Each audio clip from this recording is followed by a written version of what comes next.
mismo en estos días de ayuno y oración vamos a estar transitando en un camino. Diga conmigo, en un camino. Desde Pesaj, que significa Pascua, hasta Shavuot, que significa Pentecostés. En este camino que estamos transitando, es un camino que nunca hemos pasado. Y yo quiero compartir una palabra en relación a este camino, que Dios nos habló a esta casa espiritual y recordarla, porque Dios dijo que Dios nos metía en un camino que nunca habíamos pasado. ¿Recuerdan esa palabra? Josué, capítulo 3, versículo 4. Decirle al que está al lado tuyo, estamos en un camino que nunca hemos pasado. Pero quédate contento, porque Jesús está con nosotros. Amén. Gloria a Dios. En ese camino lo vamos a caminar sabiendo que Jesús está con nosotros, número uno, o lo caminamos ignorando que Él está más cerca de lo que yo creo y de lo que veo. Reitero, en el camino lo voy a saber si Jesús, en primer lugar, voy a saber si Él está conmigo, y en segundo lugar, lo camino ignorando que Él está más cerca de lo que yo creo y de lo que veo. Durante este camino vamos a recibir, durante estos 40 días, distintas enseñanzas que verifican y que dan testimonio veraz, certero, de la resurrección de Jesús. Yo quiero pedirle que por favor me pongan Hechos capítulo 1, versículo 3. El día martes también se compartió acerca de este pasaje, pero algo que quiero enriquecer a esa palabra, a quien también después de haber padecido se presentó como, no, me parece que algunos, ¿lo ven bien? Yo estoy cerquita, para los que somos medio chicatos esto es espectacular. Pero, ¿cómo se presentó? Ahí me va gustando. ¿Cómo se presentó? Con muchas pruebas indubitables. Hay una versión que es de la Kadosh, me gusta estudiar esta versión. Dice, después de su muerte se mostró a ellos y dio muchas pruebas convincentes de que estaba vivo. Una prueba convincente es una prueba que se pone en un juicio a la cual no hay prueba, no hay nada que pueda dudar de esa prueba. No se puede revocar, es verdad, es veraz. Y la prueba que Jesús estaba presentando es que Él estaba... Están medio dormidos de este lado. Es que estaban... Les voy a dar otra oportunidad para los que estaban medio ahí desatentos. ¿Estaban? Todos juntos. ¿Cómo estaba? Es la prueba que Jesús estaba vivo. Es una prueba que no se puede refutar. ¿Cómo fue esa prueba? Es que Él se presentó. A Él lo vieron, comió con ellos. Era una prueba, no había evidencia para poder refutarla. Y en esta noche yo quiero compartirte una de esas pruebas. Lucas capítulo 24, versículo 13 al 35. Tiene como título en las Biblias, algunas Biblias, en el camino de Emaús. Lucas capítulo 24, versículo 13 al 35. Dice así, he aquí dos de ellos iban el mismo día a una aldea llamada Emaús, que estaba a 60 estadios de Jerusalén, e iban hablando entre sí de todas aquellas cosas que habían acontecido. Sucedió que mientras hablaban y discutían entre sí, Jesús mismo se acercó y caminaba con ellos. Mas los ojos de ellos estaban velados. ¿Cómo estaban? para que no le conociesen. Y les dijo: ¿qué pláticas son estas que tenéis entre vosotros mientras camináis? ¿Y por qué estáis tristes? Respondiendo uno de ellos, que se llamaba Cleofás, ahí tienen algún nombre para que él quiera ponerle a su hijo. ¿Qué haces, Cleo? Está bueno, ¿no? Llámalo Cleofás, lo van a matar, pobre, cuando esté en el jardín. Se llamaba Cleofás, le dijo: ¿eres tú el único forastero en Jerusalén que no ha sabido las cosas que en ella han acontecido en estos días? Entonces le dijo: ¿qué cosas? Y ellos le dijeron: de Jesús Nazareno, que fue varón profeta, poderoso en obra y en palabra delante de Dios y de todo el pueblo. Y cómo le entregaron los principales sacerdotes y nuestros gobernantes a sentencia de muerte y le crucificaron. Pero nosotros esperábamos que Él era el que había de redimir a Israel, y ahora, además de todo esto, hoy ya es el tercer día que esto ha acontecido. Aunque también nos ha asombrado unas mujeres de entre nosotros, las que antes del día fueron al sepulcro, como no hallaron su cuerpo, vinieron diciendo que habían visto visión de ángeles, quienes dijeron que Él vive. Y fueron algunos de los nuestros al sepulcro y hallaron así como las mujeres habían dicho, pero a Él no le vieron. Entonces les dijo: oh insensato y tardo de corazón para creer todo lo que los profetas han dicho. ¿No era necesario que el Cristo padeciera estas cosas y que entrara en su gloria? Y comenzando desde Moisés y siguiendo por todos los profetas, le declaraba en todas las escrituras lo que de él decían. Llegaron a la aldea a donde iban, y él hizo como que iba más lejos.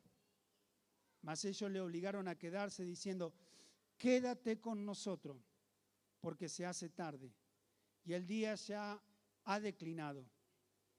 Entró pues a quedarse con ellos. Y aconteció que, estando sentado con ellos a la mesa, tomó el pan y lo bendijo, lo partió y les dio. Entonces le fueron abiertos los ojos y le reconocieron, mas él se desapareció de su vista. Y se decían el uno al otro: ¿no ardía nuestro corazón en nosotros mientras nos hablaba en el camino y cuando nos abría las Escrituras? Y levantándose en la misma hora volvieron a Jerusalén y hallaron a los 11 reunidos y a los que estaban con ellos, que decían: ha resucitado el Señor verdaderamente y ha aparecido a Simón. Entonces ellos contaban las cosas que le habían acontecido en él y cómo le habían reconocido al partir el pan. Ponga su mano en su corazón, por favor. Padre, en el nombre de Jesús, que tu Espíritu Santo ministre en nuestras vidas. Estamos caminando en un camino en el cual nunca hemos transitado, y es, Señor, constantemente cosas nuevas que estamos experimentando. Cada situación, cada momento es algo nuevo. Señor, pero entendemos que tenemos el privilegio de haber sido llamados a este camino. Y Señor, hoy queremos tener la revelación, Señor, de tu palabra. Háblame a través de tu Espíritu. Padre, te lo pido en el nombre poderoso de Cristo Jesús. Amén y amén. Algunos datos que le van a ayudar en este transcurso del camino. Realmente en estos pasajes hay una abundancia de revelación, de cosas para estudiar, de palabras que nos pueden edificar a nuestras vidas, y sobre todo en este tiempo de oración y ayuno. ¿Cuántos están ayunando? ¿Cuántos son parte de este ayuno? Bien. Los que no están ayunando, les animamos a que se pongan en contacto, como decía nuestra pastora, ¿sí?, con su líder. Anímense, va a ser un hermoso tiempo donde Dios va a estar edificando nuestras vidas. Amén. Algunos datos que de referencia en relación a estos pasajes. Los dos discípulos que habla de dos discípulos que caminaban hacia Emaús. Es interesante porque solo aparece el nombre de uno de ellos, que se llamaba Cleofás. Recuérdenlo, Cleofás. Emaús era un pueblo, una aldea a unos 11 kilómetros de la actual Jerusalén. En hebreo se pronuncia Hamam, H-A-M-M-A-T, para los que toman nota. Hamam.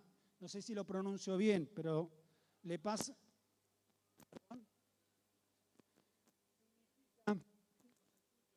¿Se cortaba?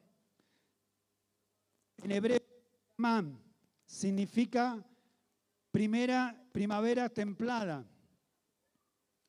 En el libro de Marcos aparece también este relato, Marcos 16, versículo 12 al 13.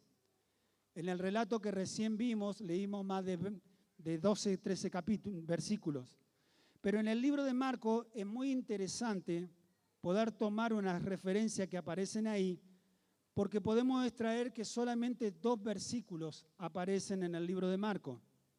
Y en el versículo 13, una referencia a destacar, es que dice que tampoco ellos le creyeron de que habían estado con Jesús resucitado. Gracias.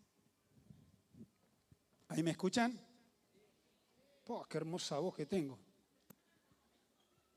¿Quiere que le cante un tango? No, vamos a predicar mejor. Es muy interesante ese relato, después léanlos, los ministros vayan viendo distintos detalles. Pero este relato comienza con 2 discípulos que regresaban de estar con Jesús. Llama la atención que en el versículo 13 y en el 14, vamos a leerlo, e iban hablando entre sí de todas aquellas cosas que habían acontecido. Sucedió que mientras hablaban, discutían entre sí, Jesús mismo se acercó y caminaba con ellos, mas los ojos de ellos estaban velados para que no le conociesen. La situación era que ellos regresaban no solo hablando de lo que había sucedido, sino que las Escrituras mencionan que discutían entre sí. Era tan interesante esta discusión que Jesús mismo se le acercó y caminaba con ellos, mas ellos no le reconocieron. ¿De qué estaban hablando? ¿Y qué era lo que había acontecido? Es que Jesús había muerto. Entonces yo quiero imaginarme, porque dice que había una discusión entre ellos. Ahora discutían porque una de las cosas que ellos esperaban era la redención de Israel.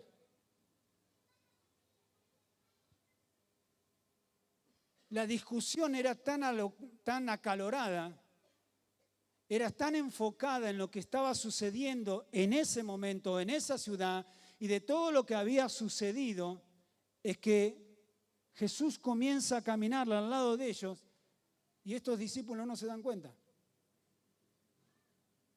No le reconocieron. De hecho, Jesús le pregunta, ¿de qué están hablando? ¿Y por qué están tristes? Yo quiero imaginarme de que la conversación era porque ya dice las Escrituras que ya era el 3er día y que no lo habían visto a Jesús. Aunque ya había habido prueba, lo vimos el martes pasado. ¿Lo recuerdan?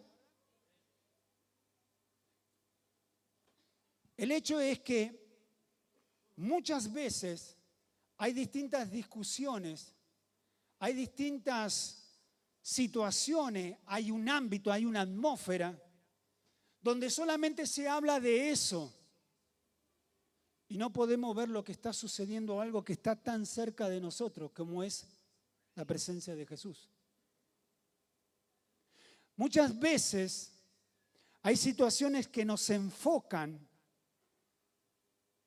Puede ser algo económico, puede ser alguna situación familiar, una situación de una enfermedad.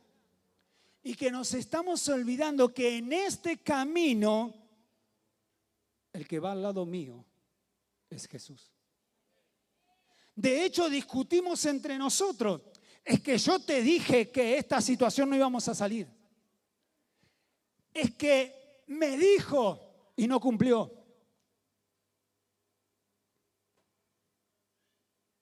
Y no estamos viendo que Jesús está caminando al lado nuestro. Porque para el ser humano discutir, el querer tener razón, el tener una discusión acalorada,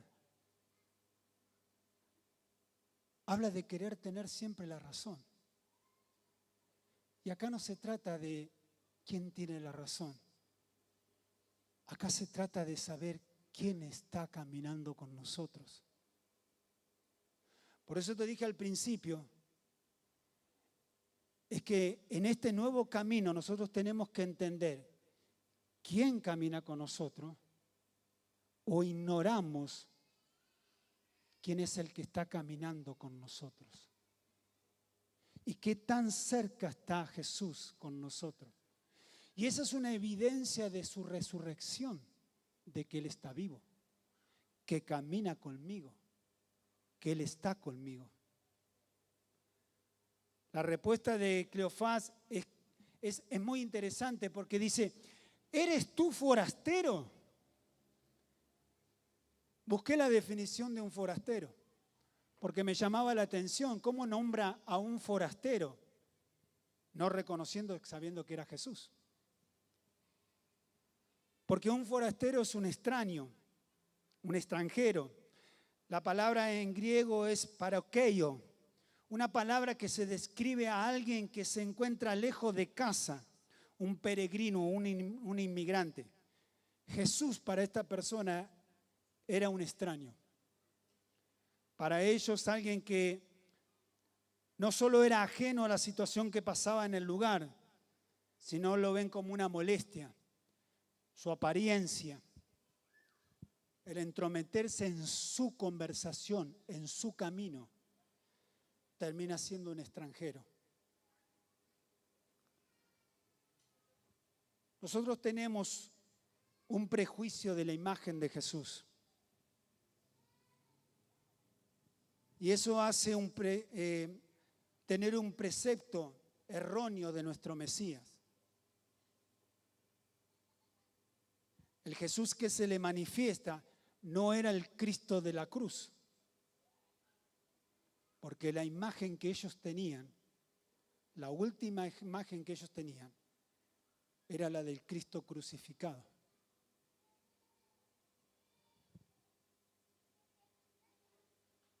No era el Cristo de la cruz el que estaba ahí, porque si no tendría que haber estado con su rostro destruido, los golpes en su cuerpo. El que caminaba con ellos era el Cristo vivo, el Cristo glorificado, el que resucitó entre los muertos y el que estaba caminando con ellos. Nosotros tenemos una mala imagen de Jesús. Cuando nosotros vemos una situación, muchas veces vemos el Cristo colgado, sufriente, porque fue la religión la que cargó en nuestra genética y en nuestros antepasados la imagen del Cristo débil, colgado. Si yo te digo en quién estás pensando en la cruz, vos vas a ver un Cristo abierto de mano, débil. Pero el Cristo que yo conozco, el que predica esta casa espiritual, es el Cristo que resucitó y que podemos ver en sus manos las marcas solamente de la cruz de los clavos para declarar que por sus llagas somos sanos. Ese es el Cristo. Pero hay algo en nuestra genética que no me permite verlo. Porque eso vino de generación en generación. La religión se encargó de impregnarnos en nuestra genética ese Cristo limitado, ese Cristo que está colgado, que lo ponen en un madero, que lo ponen en una cruz, que lo ponen en una cadenita, que lo ponen en una imagen, y que esa imagen está tan penetrado en nuestra mente que no me permite ver el Cristo vivo, el que sonríe cuando me ve, el que llora cuando estoy triste, pero que se alegra cuando caminamos juntos. Y eso es algo que está en nuestra genética. Por eso me cuesta verlo. Por eso me cuesta tener una imagen de mi Cristo vivo. Porque la religión se encargó de estructurarnos para que aún estando nosotros muchas veces aquí en Cristo, no podemos ver el Cristo glorificado que venció a la muerte, que tiene autoridad sobre todo principado, sobre toda potestad y que gobierna en poder y en gloria. Esa es la imagen de tu Cristo y esa es la imagen de mi Cristo. Porque la religión se encargó de poner por poco el gran sacrificio de Jesús, diciendo que recuerdan lo que hizo Jesús. Yo no quiero recordar eso, yo quiero recordar que Él resucitó y venció a la muerte. Ese es mi Cristo. Esa es la imagen que tenemos que tener. No hay nada imposible para mi Dios, porque si Él venció la muerte, para mi Dios no hay nada imposible. Entonces, cuando veas una enfermedad, cuando veas una situación, recordar el Cristo vivo, porque Él venció. Y en esta noche vamos a ser libres de esa imagen. Porque eso está en nuestra genética. Eso es una iniquidad que vino de generación en generación. De tener un Cristo pobrecito. No, el Sagrado Corazón de Jesús. El Jesucito. O el irrespetuoso que le dice el barba. Mi Cristo es el Cristo de poder. Es el que tiene toda autoridad sobre todo principado y toda potestad. Es el que declaró y estableció el acta del decreto por el cual vos y yo somos libres. Ese es el Cristo que predicamos. Este es el Cristo que te prospera y el que te hace libre. Por eso en esta noche vamos a ser libres. Si quieres caminar con Jesús, tienes que ser libre. Tienes que borrar esa imagen y se te va a revelar el verdadero Cristo. ¿Quieres tener una imagen de Cristo? Ve a Apocalipsis, capítulo 1, versículo 12 en adelante. Capítulo 19, versículo 10 en adelante. Y lo vi, venía en caballo blanco y con espada. Ese es el vencedor que viene a emitir juicio. Ese es nuestro Cristo. El vencedor, el fiel. Hay que cambiar la imagen, iglesia. Nuestro Cristo es un Cristo de poder. No es el que está colgado. Mi Cristo resucitó y vive. Por eso caminamos con Él. Amén. Otra de las cosas que no solo impedían ver la manifestación de Cristo es que dice las Escrituras de que iban discutiendo, de que iban hablando de la situación. Iglesia, diga conmigo, ninguna situación me puede atar a una circunstancia. Mi Cristo es mayor que toda circunstancia. ¿Saben por qué? Cuando pasa algo en una familia, en una situación, eso caduca cuando yo le doy el lugar a Cristo. Si no, seguimos dando vuelta en el mismo problema. Estas personas estaban hablando de lo que había sucedido. Es que nos habían dicho que iba a resucitar. Este nos prometió y no cumplió, parece político. Parece que este desapareció, porque han dicho que fueron hasta la tumba y se lo han robado. No sé lo que pasó. Discutiendo, hablando de la misma situación. Hey, ¿de qué discuten? Dice Jesús. ¿De qué están hablando? Es que no podemos salir.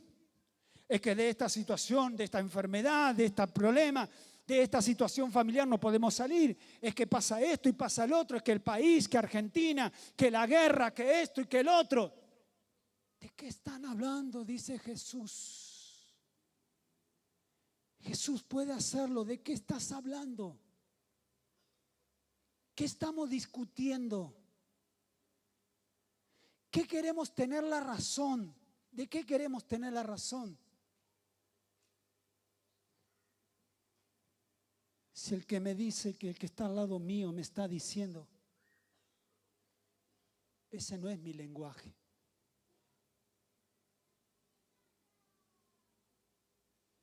Pero no podemos entender o conocer el lenguaje de Jesús porque no leo las Escrituras.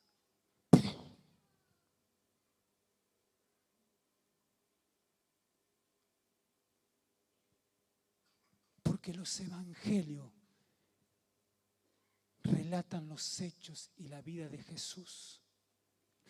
Desde el Antiguo Testamento, como dicen las Escrituras, recién lo leímos, desde Moisés, los profetas, todos hablaron de Jesús. Pero no lo puedo oír. No puedo hablar lo que Él dice, porque no leo lo que Él dijo. Y eso está en tu Biblia. Te paso la información. Está en tu Biblia. Pero esa palabra quiere estar en tu corazón.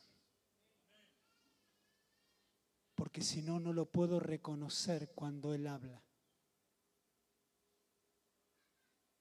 Si Él dice, no temas, camina. ¿Qué le dijo a Pedro? Ven. ¿Querés que Jesús te llame? Comencé a escuchar cuando Él dice, ven. ¿Saben por qué les dije que cuando empezamos a ministrar? Porque Jesús quiere que te acerques. Y en esta noche muchos, cuando estábamos adorando, estaban lejos de Jesús. ¿Y sabe por qué nos alejamos? Porque nos olvidamos que Él dijo, ven, acércate. Yo soy Jesús y te espero con mis brazos abiertos. Yo quiero estar contigo. Yo quiero estar en esa situación. Pero nos ponemos a discutir de lo que pasa en el país. Yo tomé hace mucho tiempo una decisión. Y lo digo con mucho dolor en mi corazón. Muchas veces quiero escuchar las radios cristianas. Pero no lo tomen como una crítica. pero muchas veces no la puedo escuchar por lo que hablan y la falta de conocimiento de lo que dice Jesús. Pero cuando empiezo a escuchar las radios seculares y empiezan a hablar de la economía y la finanza, automáticamente las saco. Porque esas no son mis finanzas. Hay seguridad. Yo con Jesús estoy seguro. Porque si llega a venir algo, Jesús me lo va a avisar. Pero para eso necesito escuchar su palabra. ¿Y dónde encontramos su palabra? ¿No se escuchó? ¿Cuántos se comprometen en esta semana a leer más las Escrituras? Levante su mano, levante su mano, levante su mano. Por fe, por fe. Como dice papá, ahora se comprometieron con él, no conmigo. Perdón si los engañé. Es que aprendemos también.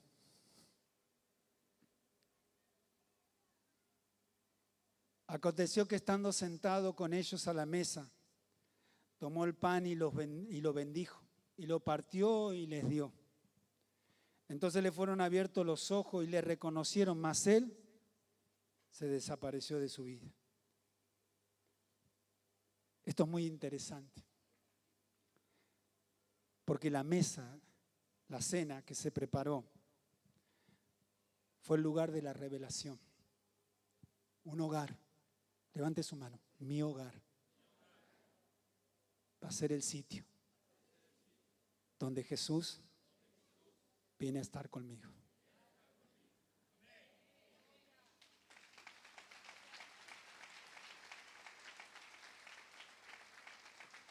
Una comida, una familia y el maestro sentado con ellos. Era hora de la revelación, de que los ojos dejen de estar velados. ¿Qué fue lo que le mostró para que vieran que era realmente Jesús? Podría haber sido la forma familiar con que él partió el pan y le bendijo y bendijo a Dios por ello. Le resultó familiar esa voz. ¿Recuerdan el pasaje donde él da gracia por los alimentos? Los discípulos, estos dos discípulos estuvieron con ellos, con él. Ahora yo quiero imaginarme que constantemente cuando se sentaban a comer, Jesús daba gracia al Padre. Y cuando escucharon esa voz, automáticamente le reconocieron. Ciertos teólogos tienen, nadie se distraiga por favor, ya termino. Ciertos teólogos hacen mención de algo que es muy interesante y estudiándolo me pareció muy interesante esta definición. ¿Por qué se le revelaron? ¿Qué estaban haciendo? Dicen las Escrituras. Estaban comiendo. Dice que una de las posibilidades es que cuando oyeron la voz que daba gracia, lo reconocieron. Pero hay algo que nos puede meter un poquito más adentro de una revelación. Fue que cuando dice que le dio el pan, y cuando le dio el pan, los discípulos vieron las marcas de los clavos y entendieron que era Jesús el que había vencido a la muerte y estaba comiendo con ellos. Ese es nuestro Jesús. Ese es mi Jesús, que muestra la llaga de los clavos para que en su nombre seamos sanos. Dale un fuerte aplauso a él.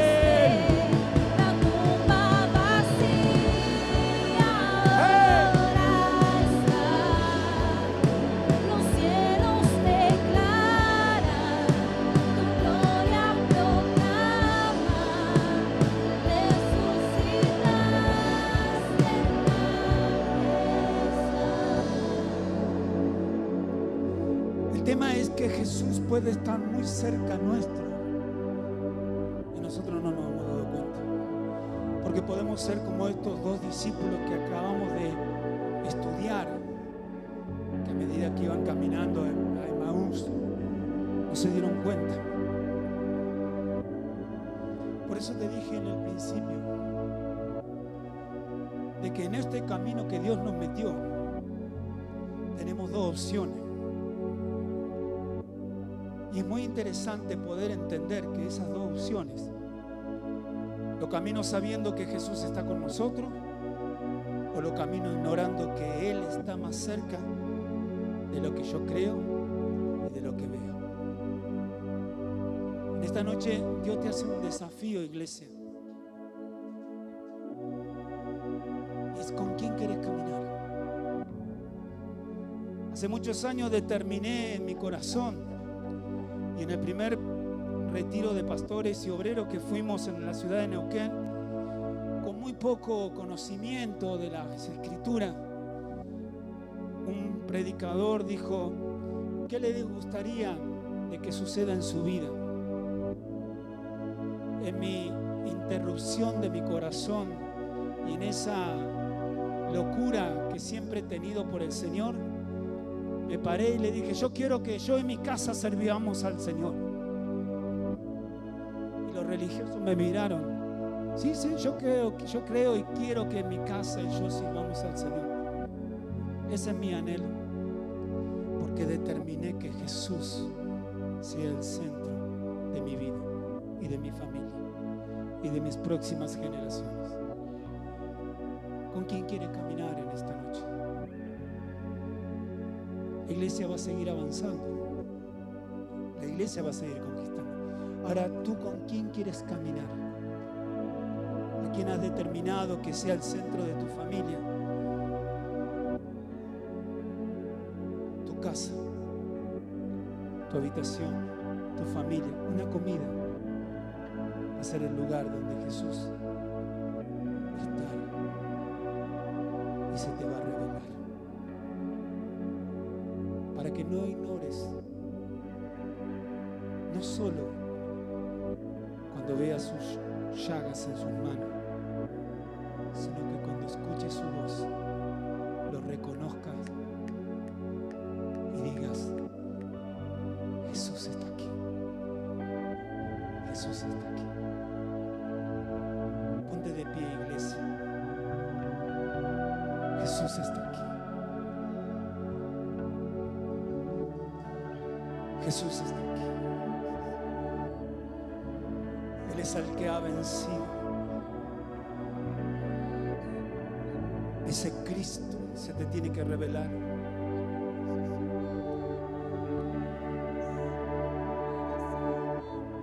Pero si no se te ha revelado aún, es porque en tu genética todavía hay una imagen distorsionada del Cristo de poder. Por eso quiero que cierre sus ojos y levante su mano y haga una declaración. Que en esta noche, diga conmigo: Señor Jesús, yo en esta noche renuncio a toda imagen de un Cristo colgado en un madero, de un Cristo sufriente que me impartió la religión. En el nombre de Jesús, yo renuncio a esa imagen. Sale de mi mente, sale de mi corazón. Todo lo que la cultura de la religión oficial me impregnó, lo que recibí de mis padres, de mis abuelos, de mis ancestros, esa enseñanza, renuncio, sale de mi vida, se desprende de mi genética, sale de mi sangre. En el nombre de Jesús, yo me declaro libre. Y el Cristo vivo, el de poder, el que venció la muerte, se me revela. Yo quiero verte, Jesús. Yo quiero ver el Cristo de poder. En el nombre de Jesús,